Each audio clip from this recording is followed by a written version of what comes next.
അല്ലാഹു നമുക്ക് നൽകിയതെല്ലാം അമാനത്താണ്. നമുക്ക് അല്ലാഹു നൽകിയ ആയുസ് അമാനത്താണ്. ശരീരം, സമ്പത്ത്, സന്താനങ്ങൾ, ഇണകൾ, മാതാപിതാക്കൾ, ബന്ധുക്കൾ, ഇതെല്ലാം അമാനത്താണ്.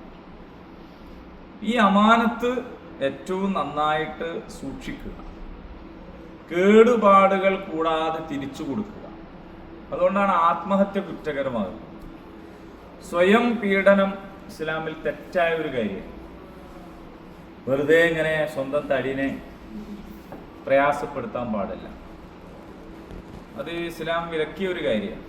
ഇപ്പൊ നോമ്പിൽ പോലും അത്താഴം കഴിക്കലാണ് സുന്നത്ത്, അത് വൈകിപ്പിക്കലാണ് സുന്നത്ത്. നോമ്പ് മുറിക്കാൻ സമയമായാൽ എത്രയും പെട്ടെന്ന് ചെയ്യുകയാണ് വേണ്ടത്.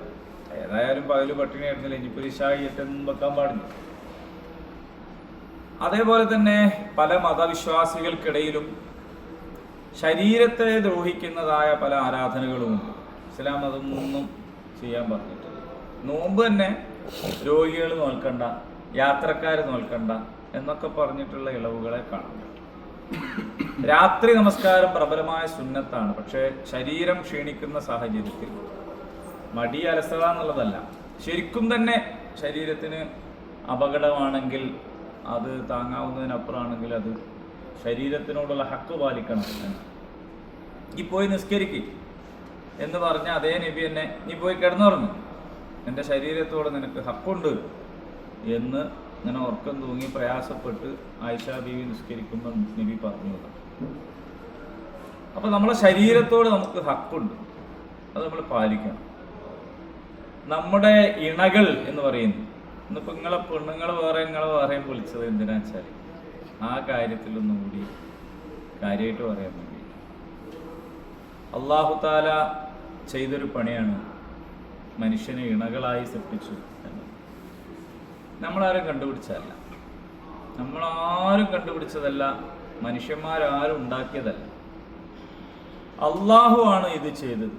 اتقوا ربكم الذي خلقكم من نفس واحدة وخلق منها زوجها وبث منهما رجالا كثيرا ونساء. അള്ളാഹിനെ സൂക്ഷിക്കാൻ അള്ളാഹ് പറയുമ്പോൾ ഇണകളായി നിങ്ങളെ സൃഷ്ടിച്ച അള്ളാഹിനെ സൂക്ഷിക്കണം.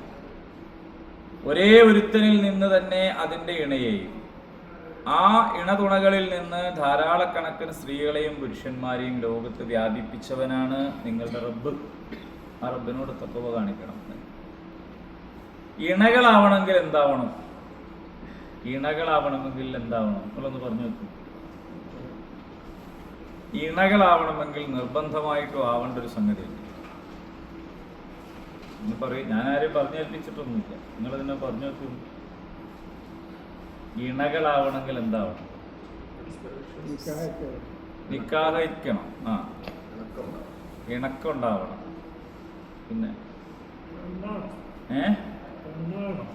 പെണ്ണാവണം. സ്നേഹം വേണം, കമ്മിറ്റ്മെന്റ് വേണം, പരസ്പര വിശ്വാസം വേണം, വിട്ടുവീഴ്ച വേണം, സ്ത്രീയും പുരുഷനുമായിരിക്കണം,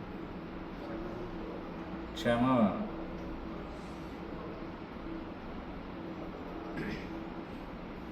ഓക്കെ, നിങ്ങൾ പറഞ്ഞ എല്ലാ ഉത്തരവും ശരിയാണ്, അതെല്ലാം വേണം. ഇനി നമ്മൾ മെനക്കെട്ട് നോക്കിയാൽ അങ്ങനത്തെ കുറേ ക്വാളിറ്റീസ് നമുക്ക് പറയാൻ പറ്റും. ഈ ഷബീർ സാഹിബും മുഹമ്മദ് സാഹിബും പറഞ്ഞതാണ് ഞാൻ ഉദ്ദേശിച്ചത്. അതങ്ങനെ തന്നെ അല്ല, അതിലതുണ്ട്. ഇണകളാവണമെങ്കിൽ വ്യത്യസ്തരായിരിക്കണം. അതൊരു വലിയൊരു ഘടകമാണ്. ഇപ്പൊ ഈ കുപ്പിയും കുപ്പിന്റെ മൂടി ഒരുപോലെ ആയാൽ കുപ്പി മൂടാൻ കഴിയില്ല.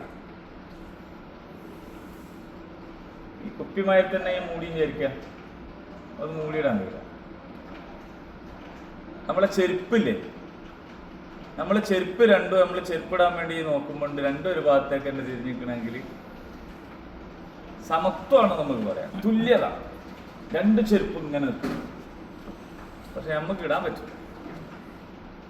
ഒന്നുകിൽ വലത്തോട്ട് രണ്ടും തിരിഞ്ഞിക്കുക, അല്ലെ ഇടത്തോട്ട് രണ്ടും തിരിഞ്ഞിക്കുക. നമുക്ക് ഇടാൻ പറ്റില്ല.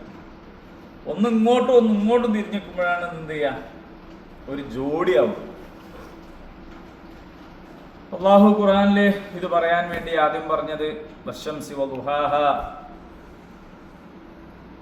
പിന്നെന്താണ്, അല്ല വല്ലൈലി ഇദാ യഗ്ശാഹ വന്നഹാരി ഇദാ തജ. അപ്പോ രാത്രിയും പകലും, രാത്രിയും പകലും.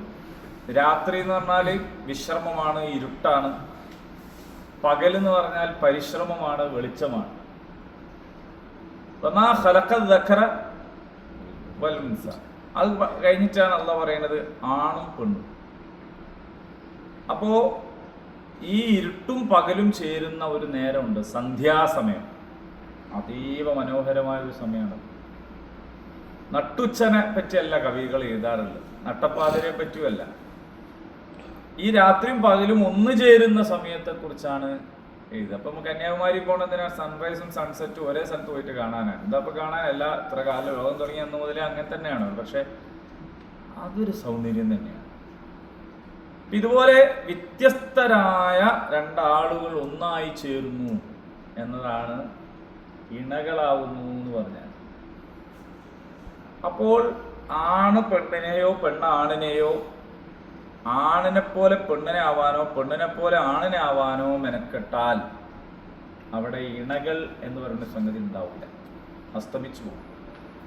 ഇപ്പൊ പുരുഷൻ അവന്റെ വിരൽത്തുമ്പ് വരെ പുരുഷനാണ്, സ്ത്രീ അവളുടെ വിരൽത്തുമ്പ് വരെ സ്ത്രീയാണ്, സ്ത്രൈണതയാണ്. മറ്റേത് പൗരുഷം. ഒരു രോമത്തിൽ പോലും അതുണ്ട്, എല്ലാത്തിലും അതുണ്ട്. എങ്കിൽ പിന്നെ കാഴ്ചപ്പാടുകളിൽ വ്യത്യാസം ഉണ്ടായില്ലെങ്കിലാണ് കൗൺസിലിങ്ങിന് കൊണ്ടേ. അഭിരുചികളിൽ, കാഴ്ചപ്പാടുകളിൽ വ്യത്യാസം ഉണ്ടാവുക എന്നത് വളരെ സ്വാഭാവികമായ ഒരു സംഗതിയാണ്. ഏതോ ഉമ്മന്റെയും ബാപ്പന്റെ ഒരു മോളെയാണ് വേറെ ഏതോ ഉമ്മന്റെയും ബാപ്പന്റെ ഒരു മോൻ കല്യാണം കഴിക്കുന്നത്. ഓള് ജീവിച്ച രീതി വേറെ, ഓള് ശീലിച്ച ശീലങ്ങൾ വേറെ, അവരുടെ ചുറ്റുപാട് വേറെ, അവരുടെ കൾച്ചർ വേറെ, വേറെ നാട്ടിലാണെങ്കിൽ അവരുടെ പ്രദേശം വേറെ, ഇത് എല്ലാം വേറെ. ഈ വേറെ വേറെ ഉള്ളൊരു രണ്ട് സംഗതികൾ ഒന്നായി ചേരും.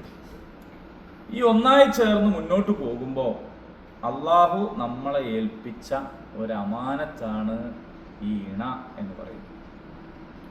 ബാപ്പനെ, എളാപ്പനെ, മൂത്താപ്പനെ ഒന്നും തിരഞ്ഞെടുക്കാൻ നമുക്ക് അള്ളാഹു സ്വാതന്ത്ര്യം തന്നില്ല. തന്നില്ലെങ്കിൽ കുറച്ചുകൂടി ബെറ്റർ ആയതിനെ തിരഞ്ഞെടുക്കാനും ചില ആൾക്കാരൊക്കെ ഞാനുണ്ടല്ലോ ഈ കാക്കനെക്കാട്ടും നല്ലതെന്ന് വിചാരിച്ചിട്ട്. പക്ഷെ അതിനുള്ള ചാൻസ് ഇല്ലല്ലോ. അതുകൊണ്ട് തന്നെ അതിൽ നമുക്ക് ഉത്തരവാദിത്വം ഇല്ല, ഉത്തരവാദിത്വം കുറവാണ് എന്ന് പറയാം. അതേ സമയത്ത് ഇത് തെരഞ്ഞെടുക്കാൻ സ്വാതന്ത്ര്യം തന്നിട്ടുള്ള ഒരു ബന്ധുവാണ്. ഉന്ന ലിബാസും ലക്കും വാനത്തും ലിബാസും ലഹുന്ന. നിങ്ങൾ അവരുടെ വസ്ത്രമാണ്, അവർ നിങ്ങളുടെ വസ്ത്രമാണ്. വസ്ത്രം എന്ന് പറഞ്ഞാൽ പിന്നെ അതിൻ്റെ ഇടയ്ക്ക് വേറെ ഒന്നുമില്ല, നമ്മളും വസ്ത്രമാണ് ഏറ്റവും ഒട്ടി നിൽക്കുന്നത്. ഇങ്ങനെ ഒട്ടി നിൽക്കുന്ന ബന്ധമാണ്, അനന്തരാവകാശം കിട്ടുന്ന ബന്ധമാണ്. പക്ഷേ ആ ബന്ധം ഉണ്ടാകുന്നത് എങ്ങനെയാണ്? നമ്മൾ സെലക്ട് ചെയ്തിട്ടാണ്. വേറെയുള്ളതൊന്നും നമ്മൾ സെലക്ട് ചെയ്യുന്നതല്ല, കുട്ടികളെ നമ്മൾ സെലക്ട് ചെയ്യുന്നതല്ല, പാപ്പാനെ സെലക്ട് ചെയ്യാത്ത പോലെ നമ്മളെ മക്കളെ നമ്മൾ സെലക്ട് ചെയ്യുന്നില്ല. അപ്പൊ നമുക്ക് തെരഞ്ഞെടുക്കാൻ അള്ളാഹു സ്വാതന്ത്ര്യം തന്നിട്ടുള്ളതിനെയാണ് നമ്മൾ തെരഞ്ഞെടുത്തത്. അപ്പൊ തെരഞ്ഞെടുക്കുന്നതിന് മുമ്പ് നിങ്ങൾക്ക് അന്വേഷിക്കാം, ആലോചിക്കാം, വീണ്ടും പരിശോധിക്കാം, ഒക്കെ ചെയ്യാം. അങ്ങനെ നിങ്ങളെടുത്തൊരു തീരുമാനത്തിന്റെ ഭാഗമായിട്ട് നിക്കാഹ് ചെയ്ത് കൂടെ കൂട്ടിക്കഴിഞ്ഞാൽ അതിന്റെ ഉത്തരവാദിത്വം പിന്നെ ആ നിക്കാഹ് ചെയ്ത് കൂട്ടിയാക്കാൻ. അപ്പൊ അവരുടെ ഒരു അമാനത്താണ്, യഥാർത്ഥത്തിൽ അള്ളാഹു നൽകുന്ന ഒരു അമാനത്താണ് ഈ ഇണ എന്ന് പറയുന്നത്. നമ്മൾ കല്യാണം കഴിച്ചു കൊണ്ടുവരുന്നതോടുകൂടി എൻ്റെ ഇഷ്ടങ്ങൾ എന്നെ അവളുടെ ഇഷ്ടമാവണമെന്ന് യാതൊരു നിർബന്ധമില്ല, ആവാതിരിക്കുകയാണ് ചെയ്യുക.